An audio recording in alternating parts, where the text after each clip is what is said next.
Herkese salamlar. Biz bu günləri YouTube videosuyla sizin qarşınızdayıq. Deməli, əvvəlki videodan gördüyünüz kimi əmmim oğluna güləş təklif eləmişdim. Yəni həmin o gün ki gəlib çatdı artıq.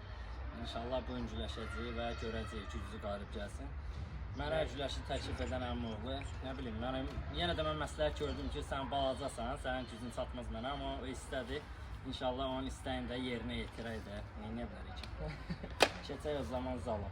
Zala keçək. Orada səs var idi biraz, onun üçün çöldə çəkdik. Bir də kanala abunə olub, like eləməyi unutmayın. İnşallah videolarımızın davamı gələcək Allahın köməkliyi ilə. Heç bir şey, keçək videoya.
Drive past it.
vəziyyət necədir? Vəziyyət bomba kimi. Orada zor üzləşmişəm, həqiqətən. Yəni, çox güclü idi. Döyüşündən razısan? Şükür. Nə qədər olmuyor, əziyyət çəkdik də bizdə. Amma rəqibimiz həqiqətən çox güclüydü. Rəqibimiz gəl də bura. Aliyev. Deməli uşaqlar, görüntülü danışdıq mənə meydan oxudu. Meydan oxudu, amma meydanda da necə deyirlər, məğlub oldu. Özü istədi yenə də. Çox sağ olun, videoyu axıra qədər izlədiniz. İnşallah kanala abunə olub, like atarsınız. Hər şey özünüzə yaxşı baxın, sağ olun, görüşərik.